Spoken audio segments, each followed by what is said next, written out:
I wanted to talk to you, but I didn't get a chance. Good evening. I'd like to welcome everyone to the February 26, 2019 City Council meeting. And at this point, we'll conduct the roll call. Candy? Yes. Bartlett. Here. Boersma. Here. Caravello. Here. Uranzik. Here. Jensen. Here. Johnson. Here. Mayeski. Here. Reeves. Here. Riley. Here. Hiley. Here. And we have Hirsch and O'Connor absent. Excused. All right, thank you. For everyone that hasn't met, Candy is our deputy clerk, so she's filling in for Holly this evening, so let's welcome her. Welcome. All right. The next item on the agenda. Just remember to talk into your mics now so she can hear you. Right. Don't go too fast. We got to get all this stuff written down. The next item on the agenda is, are there any communications from council members? No communications tonight? Okay. The next item after that is we do have a presentation. Lucas Troll is going to do a presentation from the RDA Downtown Revolving Loan Fund presentation. I think there was some stuff in the packet. And Lucas, the floor is yours. All right, thank you. So thanks everyone for letting me come and discuss the revolving loan fund with the RDA. So a little background on myself, I joined the RDA last year. I am a commercial banker for McFarland State Bank. And one of the first tasks I was tasked with was to look at the revolving loan fund and make any necessary changes and suggestions to it. So kind of want to just go over with what has changed and that sort of thing with the program from previous to now. One of the biggest changes to it was we are now going to amortize the loans over 3 or 5 year periods. The previous program allowed for interest-only payments for the whole life of the loan and a balloon payment of all the principal at the end of the term. It's just not, I felt, and I think the RDA members felt that it's just not the right thing to do, because for a business to come up with the full principal balance in the term is hard. So we do have a allowance for 6 months of interest only, but then it's going to be followed by principal and interest of either 54 months or 30 months, depending on the term that they choose. The other big change was our interest rate. So the interest rate now is a flat 3%. Before it was prime plus 1, which as a banker, I mean, prime plus 1 is no different than a bank loan at that point. So I want to try to incentivize people to use the program, but then on the other hand, charging some interest so that it covers our servicing costs that WIBIC charges us. So there also the removal of the 50% match, because right now the program was set up where if you had a $50,000 project you're building or equipment purchase, you had to come up with, we could only get loaned 25%. So you still either have to come up with the other 25 or the other 50%, sorry, of cash or a traditional bank loan. So then you're going to have to go through and do 2 loans, just as normal, where you could just go and get one at the same rates. So I think that will ease of use again for people to go through, and if they have a project, just have to get one loan, especially if it's under that $50,000 cap that's still in place on the loan program. The other big, not really big change, but WIBIC is going to be fully underwriting all the loans and approving them. Before, WIBIC would underwrite and then send a recommendation to the RDA, and they'd still have to review it. And there were some comments about confidentiality with financials on businesses and that sort of thing. So it's changed that WIBIC will underwrite to their standards that they would normally underwrite for loans and approve them at that point. They'll let us know, of course, if a loan is originated, who it's for, and then work with us to get the money to the business and also remit payments back to the RDA and the city on a quarterly basis. The other requirement that was removed was a business plan. Didn't matter if the business was in place for 5 months or 5 years. Every loan through the program needed to have a full business plan. So that was removed to if the business can provide 2 years of financials that show cash flow for the loans, a business plan isn't necessarily needed. So some of the longer term businesses in Stoughton could still apply and not have a business plan in place.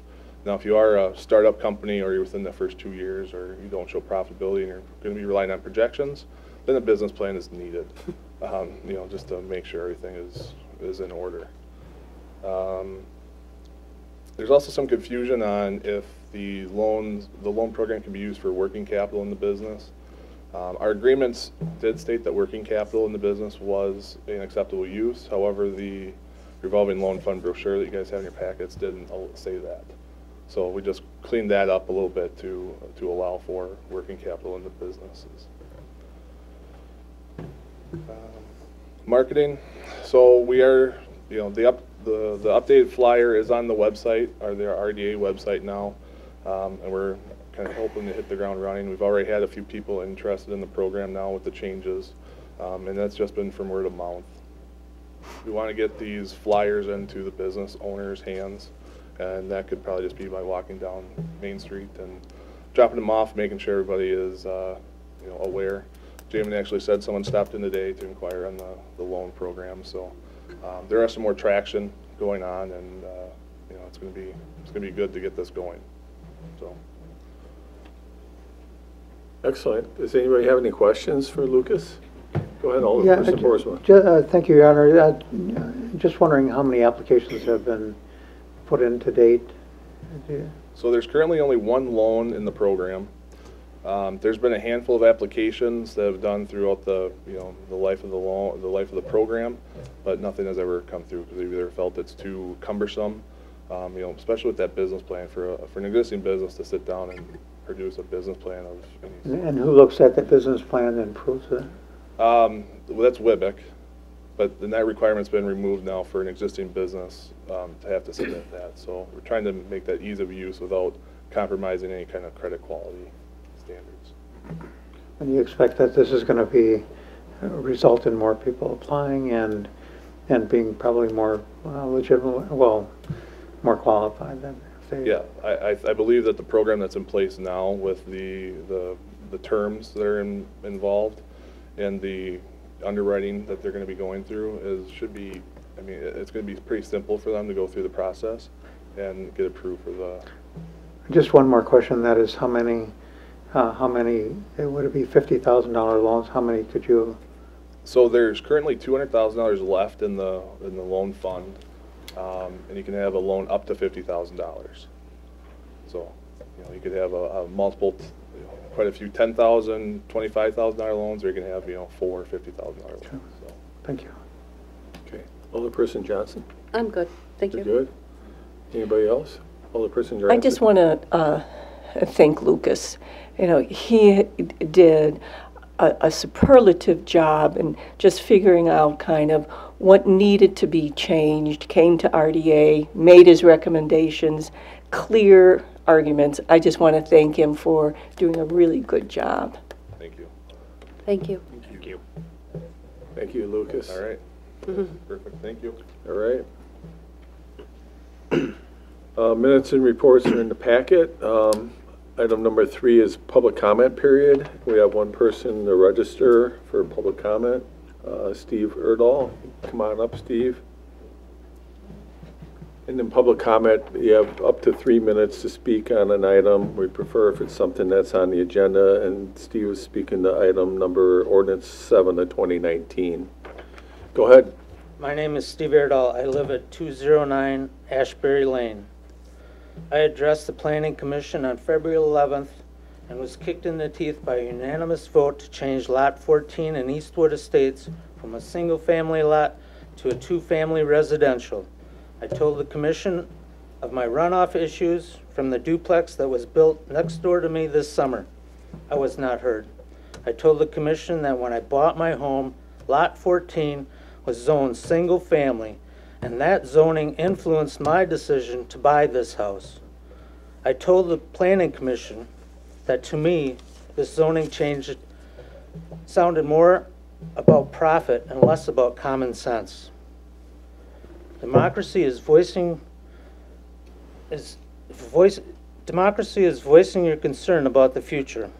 I believe I know what's best for my neighborhood, not some builder from McFarland. Just like me, when I bought my home, Mr. Urso knew that Lot 14 was zoned single family. I'm the one being impacted by this decision. There is no legitimate reason for this zoning change. I'm asking council to vote no on this zoning change. Thank you. Thank you. And is there anyone else that would wish to speak to the city council tonight? Any of the students want to come up and say your piece? Okay, seeing none, we'll move on to the next item, which is the consent agenda. The consent agenda are items that are pretty common items that we take action on, and we group them under the consent agenda for the sake of efficiency. So we have 3 items that are included tonight. I'm looking for a motion to approve. So moved. Second. Motion by Jurancic and a second by Alderperson Jensen. And would anybody like anything removed from the consent agenda? Seeing none, all in favor, say aye. Aye. Any opposed? None opposed, that carries. Thank you. There is no old business tonight, so that takes us to new business. And the first item is ordinance 7 of 2019.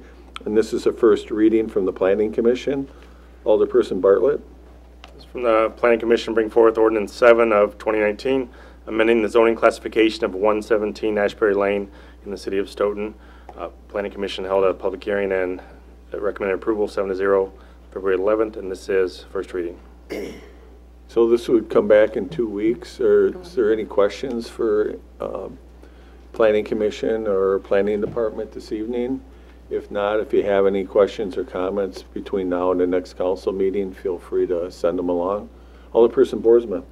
I would just assume that Mr. Ertl was heard at the council meeting or the Planning Commission meeting, and I assume that is a situation because he did state that he didn't feel like he was heard. He was heard, and I guess for myself, I had trouble finding a reason to decline the request because multiple adjacent properties were not directly adjacent, but other properties across the street and next door were already zoned for multifamily residential. For speaking for myself, I think the Planning Commission also agreed that we couldn't find any reason to decline it, but we did hear his concerns. Alderperson Caravello. Although at planning, after reviewing, going out there and taking a look at the actual property, I'm just wondering if, and I don't know if this is a Mike Stacy question or if this is a Rodney question, if you guys have ever been notified of any problems with any sort of drainage or anything that isn't in compliance with the zoning with that new development that took place out there earlier this year, although taking into consideration that that's new this year and, you know, grass planting and other things that might contribute to runoff not happening in the future. But I'm wondering if there's anything that could be going on out there. We're aware of some issues. We're also aware that the builder did make some alterations to the new facility, and you're correct, it hasn't been established yet, so I don't think it's fully functioning as planned. You know, with the request before you is related to rezoning. The rezoning for this parcel is would allow for a single family. It currently allows for a single family house. In the event that it's changed to a two-family house, the building footprint could be as large for a single family as it is as a two-family. So drainage has to be taken into consideration irrespective of what's placed on this lot that's planned for or proposed for rezoning. Any other questions on this one? Otherwise, it'll be back in 2 weeks. If anything comes up beforehand, shoot us an email. Next item is ordinance 8, 2019. This is also a first reading from the Planning Commission. Alderperson Bartlett. Bringing forth ordinance 8 of 2019, repealing zoning code section 78-205, paragraph 10 of the Stoughton Municipal Code, number of land uses per building. This was recommended for approval by Planning Commission 7-0 on February 11th, and this is also a first reading. Anything you want to comment on this one? This is just, let me pull this up here. dealing with the paragraph calling for, it calls for a conditional use permit if there's multiple uses per building, and that's already called out in other conditions elsewhere. The uses of each building are stipulated in the other 78-206, which is also in the packet, so you can see that for reference. But I don't know if Director Shields wants to add anything. As we reported to the Planning Commission, we're trying to clarify and clean up some sections of the zoning code. We think this is a section that is easily repealed and not does not create any hardships for existing actions we've taken in the past. Having a multi-use facility is oftentimes commonplace. For example, in a commercial building or a planned business site, if you had a retail and an office, for example, under this situation, you would have required a conditional use for both of those to coexist in the same building. This would remove that requirement for an extra conditional use permit for those combined uses. Okay, any questions or comments on this one? Otherwise, this one will be back at the next council meeting as well. Seeing none, we'll move on to item number 7. And item number 7 is Resolution 22 of 2019. And this one also comes from the Planning Commission. Alderperson Bartlett. Resolution 22 of 2019, approving a conditional use permit for Eli Pitney to operate an automobile repair and outdoor display establishment for automobile sales, including group development requirements at 1005 North Page Street. And Planning Commission approved, or recommended approval 6-0 on February 11th. And I move to approve. Is that a second? No, I can't Okay, second. okay. So I have a motion. I'm looking for a second. I'll second. Okay. All right, so a motion by Bartlett, a second by Boersma. Anything you wanted to add? Otherwise, I'll turn it over to Alderperson Jensen. And turn over to Greg. That's good. Go ahead. Okay. Yeah, as I did at Planning Commission, I have to recuse myself. These people are customers of mine, so. Oh, okay. All right, any follow-up on this one? Otherwise, I have a question from Alderperson Drancic. Yes, can you explain what is going to change? Because I'm familiar with this site, and so it's being used right now for auto sales, and I wasn't clear what exactly was going to be changing. Automobile repair is the service being added to the operation there. That's what they're proposing to have in addition to the automobile sales. And are they going to be changing the lighting? Or They already have. It already has been changed. That's irrespective of, that's not controlled by this conditional use permit. They're just reporting that they had an issue, so they've changed some lighting there. Okay. In the past, they did automotive sales, and then they also detail cars. So now they want to do other Mechanical. other repairs to the vehicles while they're in there. Okay. Any other, Alderperson Reeves? And I couldn't see anywhere that they're building anything, so it's really just a use change, Correct. correct? Alderperson Boersma? So Rodney, is this a situation where, like, if you have a used car dealership or a new car dealership, you have a corresponding sales department, or parts and that kind of thing? Is that basically what's happening on this property? Yeah, the introduction of maintenance of the vehicles on the site introduces the need for the conditional use due to this requirement.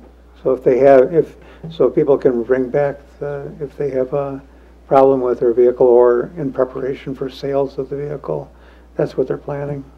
They may be repairing cars that aren't for sale as well. This would allow them the opportunity to repair a car that they hadn't sold. Okay. Apparently, there's a garage around the back. Is that accurate? That's correct. In the same building. Which with I never knew. Access from the rear. So, yeah, they can pull around to the back, and then you can have your vehicle serviced. I'm not sure specifically what services they're providing, but Okay. Just one follow-up, and that is, are there any environmental concerns about this property for having a fixed place? There's no additional requirements. Okay. Alderperson Reeves? Just to follow up, I was going to ask about if they have to dispose of oil, do we worry about that? Is that something they report through there? How does that work? There's standard requirements for disposal of fluids, not just oils, but certainly all materials have to be properly disposed of. They'd be no different than any commercial establishment. And so I'm just curious, do we monitor that, or is that at a state level, or like? If we become aware of an issue, we certainly then get involved and include authorities, Okay. DNR officials. Alderperson Riley. Thank you, Mayor. This is really a simple question. This is just to confirm, not because I'm simple, but because it's a simple question. This is just to confirm that this is right next door to the Citgo, correct? That's down. Yes, thank you. Is that a hand up or? I was just going to comment on Oh, it being simple. maybe we should do that after the meeting. All right, any questions or comments on this one? Otherwise, we do have a motion and a second. All in favor, say aye. Aye. Any opposed? None opposed, that carries. Item number 8 is R23 of 2019, and that comes from the Utilities Committee, Alderperson Bartlett. I guess it's your night by default because the other 2 Utilities Committee members aren't here. Let me pull it up here. All right. This is bring Utilities Committee Resolution 23 of 2019, authorizing and directing the proper city officials to approve the write-off of Stoughton Utilities delinquent account balances and invoices deemed uncollectible as of December 31st, 2018. Utilities Committee approved 6-0 on February 18, 2019, and would move to approve. Second. So we have a motion by Bartlett and a second by Jurancic. Ask if the Finance Director would like to comment on this, or if there's any questions. Yeah, this is pretty straightforward. We bring this before council every single year. The dollar amounts involved are pretty similar to past years. If you look at the listing, one will probably pop out for about $9,800. This was actually a stolen vehicle by a minor that caused a lot of damage, and there is just absolutely nothing to collect at this point. So, cool. Any questions? Okay, hearing no questions. All in favor of the motion, say aye. Aye. Any opposed? None opposed, that carries. Item number 9 is confirmation of the mayor's appointment of Ben Hiley to the Park and Recreation Committee and the Community Affairs and Council Policy Committee. So moved. Second. Motion by Jurancic, a second by Alderperson Jensen. Any discussion on these? No. Basically, we had a resignation for a city council member. Ben was kind enough to come through the interview process and get appointed to the city council. We had 2 committee positions that were available that Ben was interested in, so we're just asking to approve him to those positions so he can participate in the committee meetings. Okay. Are these the only 2 that he's on? Yeah, the third one that was available was on utilities, and Matt was kind enough to take that one previously, so that one's covered. So all of our committees are covered by council members as of now, and then we'll reorganize again in April after the election.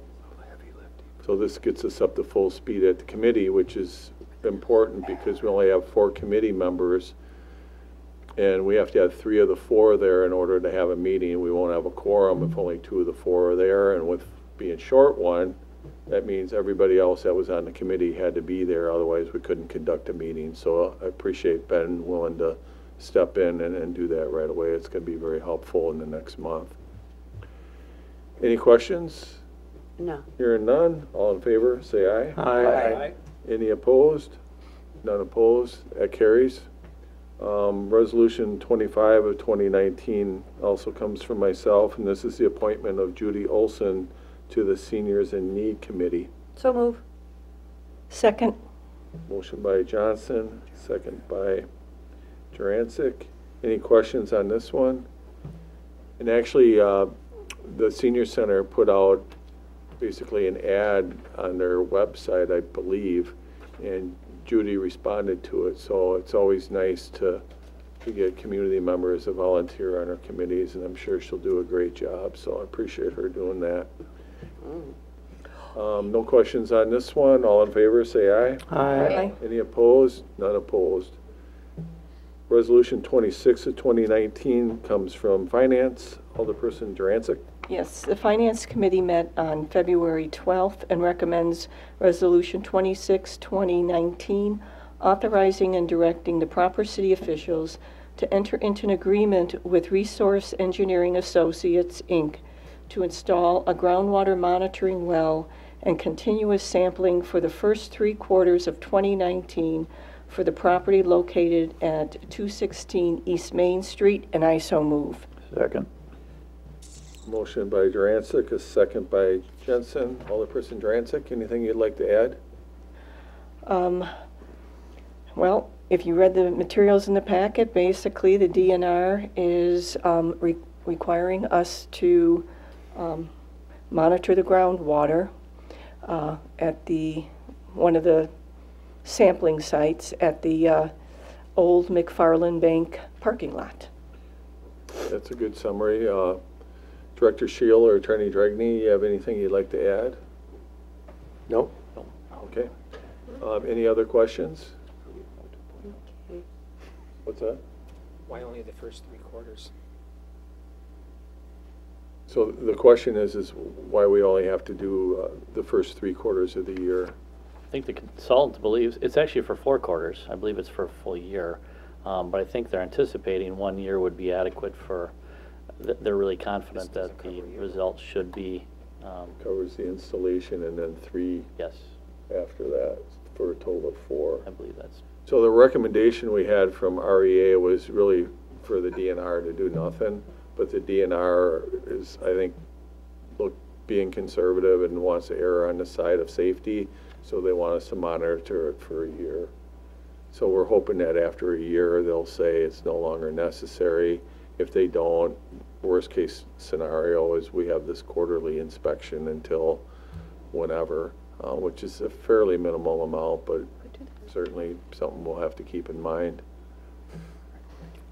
Anything you want to add? Well, I would just say, so, yeah, my understanding is this proposal is the minimum we're required to undertake at this point. It may be all we have to do. There may be more. We just don't know yet. We don't really have a choice. I mean, we have a legal obligation to do that, to do the testing, to do the monitoring. And there's also a timetable. So we took it through finance at the last meeting. It's here tonight. And then I would told them that if the council approved it, I would sign it. We have to have it sent out, I think, by the 1st of the month or something like that. Yeah, I can't remember the exact date, It was in the proposal, but we're under a deadline. We want to make sure we meet the deadline so we don't cause them to do anything more. Did you have a question, Ben? Yeah, I was wondering if anyone could speak to specific findings from the initial testing that might have led the DNR to require this. Sure. Go ahead, Rodney. I was pondering. It was a petroleum product. There was a former gas station on the side. I recall that there was, and actually I believe this indicates there may not even be a requirement to sample for all 4 rounds. After each round, then there's an assessment as to whether continued monitoring is necessary. So we may not have to use all 4 of these sampling cycles. What typically happens is if you are involved with a property that has a background that might, in this case, had a gas station, you do a phase 1 environmental assessment, and basically, Matt, can you correct me if I don't cover it, it's basically a title search to find out what was on the property over the years. And then depending on the findings of that, you would do a phase 2 environmental assessment, and that's when you actually do soil borings. They go down in the ground. I think they went 20 to 40 feet in different areas of the property. And they had some maps that went back to the early 1900s that showed, based on insurance companies actually used to make the maps that showed where these tanks were placed throughout the property line over the years, and those are the areas that they tested. And then we get the results, and then there's a recommendation, and then the DNR signs off on them. In this case, the DNR didn't sign off on the recommendation. They want us to monitor it for a year. Did I miss anything? No, that's about right. I think that DNR is just looking to see if there's any migration, if there's any movement of the of contaminants, and so we'll see what we find. Thank you. Alderperson Boersma? Thank you, Aaron. Just for Rodney, have we used this particular company before, and our history with that? And then the second question would be, is on this, would this be a bid, do we do an RFP for these kind of things? Well, let me, we did go through a process of soliciting bids from a number of firms to do the phase 1 and phase 2 work, and this firm was selected for that work. We have not gone out again to rebid or to get pricing from multiple firms for this phase of the work. I will say that during that earlier process, we received very favorable recommendations regarding the quality of their work, and so we haven't gone out though and requested additional bids beyond this one. So this is our first experience with RFP, or the company? This project is my first experience with them. I don't know They've about done you. others in Stoughton. Okay. And I know I personally talked to the guy the day he was doing the soil testing, and he was familiar with some of the other hot spots in Stoughton that he's come across over the years. So, and really, there was no reason to bid it out. It's a fairly minimal amount, and given that it's hopefully a short-term thing, and we have the DNR requires us to meet their time commitment, it really wasn't practical to even bid it out anyway. It sounds like they've already been vetted for us. Oh, yeah, yeah. Any other questions or comments? Hearing none, all in favor, say aye. Aye. Any opposed? None opposed, that carries. Resolution 27 of 2019 also comes from Finance. Yes, Finance Committee met on February 12th and recommends Resolution 27, 2019, authorizing and directing the Director of Planning and Development to negotiate and acquire the necessary easements and acquisitions on behalf of the City of Stoughton for the 2019 street and stormwater projects and allocate such expenses to the projects, and I so move. Second. There's a motion by Jurancic and a second by Jensen. And we'll let Director Shields speak to it. Sure. We identified all the areas that would be necessary for easements, both temporary and permanent, for some of the infrastructure that would be put in place. Some of it stormwater related, some of it sidewalk adjustments on corners. We've made contact initially with most of the property owners on these situations. Some of them actually help to alleviate some ponding that's occurring in their properties. Also, they'll allow for some direct sump pump connections from properties into the storm sewer that would go into these easements. So much like we did on our stormwater project of 2016 on Geertsen Street to Van Buren Street, we installed storm sewer there. The council authorized me to work with those folks to acquire the easements necessary to conduct those operations. We'd follow the same path and process for these as well. Okay. Any questions or comments? Can you just explain what an easement really is? An easement is an area that still remains in private ownership, but it's necessary to facilitate maintenance potentially of underground utilities. In many of our new subdivisions, for example, we have underground utilities for sewer, water, electric. That infrastructure is on private property, but in the event we need to maintain it, replace it, or repair it, we need to have access back into that area. So generally on plats, these easements are oftentimes encumbered on the properties before they're even sold and developed. When we're doing a reconstruction project or have to infill certain areas, we have to acquire easements where they hadn't been in the past. For example, this year we're working on an area of Patterson Street to Main Street.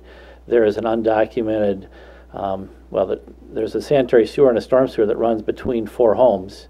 There's no documented easement for that infrastructure.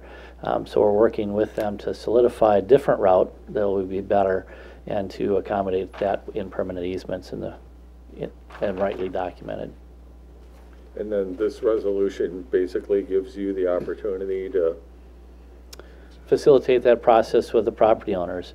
Like I said, I've had initial conversations with, there's about 10 or 12 properties total that we'll be working with this year. I've had direct contact with about 3/4 of those already. to talk about the scope of the project. Now we'll talk about the scope of the easement needs that we'd have. Okay. Any questions or comments to that? Hearing none, all in favor of the motion, say aye. Aye. Any opposed? None opposed, that carries. Resolution 28 of 2019 comes from Finance Committee, Alderperson Jurancic. Yes, the Finance Committee met on February 12th and recommends Resolution 28, 2019, authorizing the use of $35,000 from the Building Maintenance Fund to replace an air handling unit and replace HVAC automation system at the Senior Center, and I so move. And I think that Director Shield can explain this further. Okay, Yeah. so we have a motion by Jurancic and a second by Jensen. Go ahead, Rodney. So we had a unit that failed at the Senior Center. We're still maintaining some heat there, but we have a need to do some replacement there. This was a product that was at its end of useful life and was scheduled in the CIP, I believe, in 2020 or 2021. This would accelerate it by a year or two to have it replaced now. At the same time, we had planned to do the automation replacement system. That came a little higher than expected, so we're looking at being able to accomplish both of those projects at the same time with this change that will allow us to do so. Okay. Jamin, can you kind of walk us through how this will be reflected in our books? Yeah, so the building maintenance fund is actually a separate special revenue fund that we have set up. It's funded through the rental revenues that the city has, through the senior center, other properties that the city owns and rents out. The building maintenance itself is extremely healthy and can absorb this change in the budget. Okay. Any questions or comments? You guys are quiet tonight. All right, all in favor, say aye. Aye. Any opposed?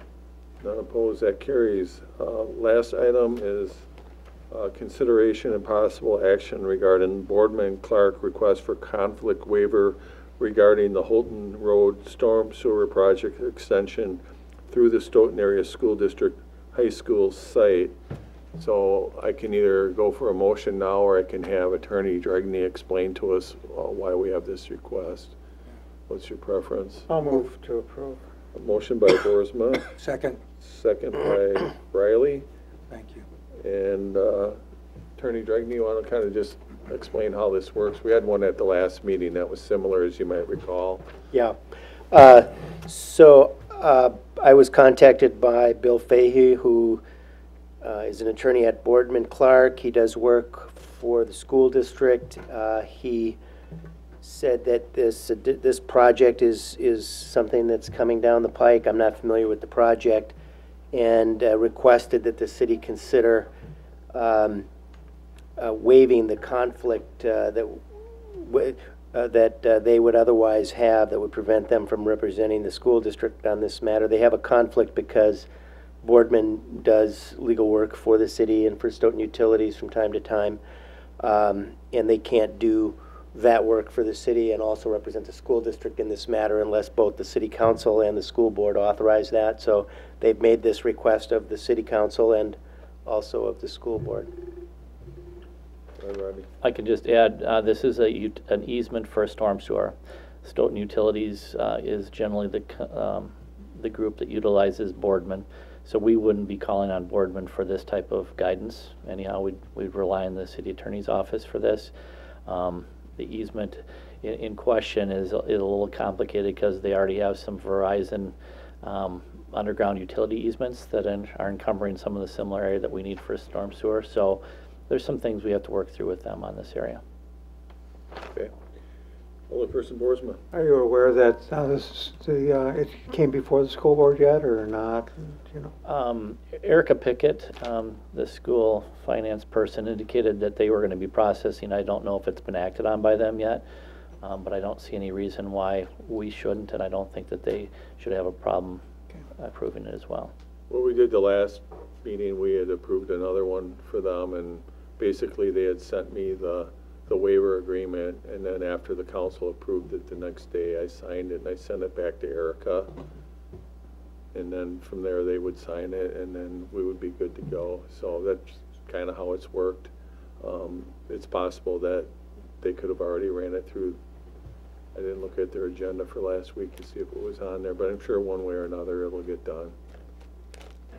Any other questions on this one? Alderperson Judson? Okay, on your end, Matt? Yeah, I don't have any concern with it. Okay. Any other questions or comments? Seeing none, all in favor, say aye. Aye. Any opposed? None opposed? Move to adjourn? Second. Motion by Jensen and a second by Reeves to adjourn. All in favor, say aye. Aye. Aye. Any opposed?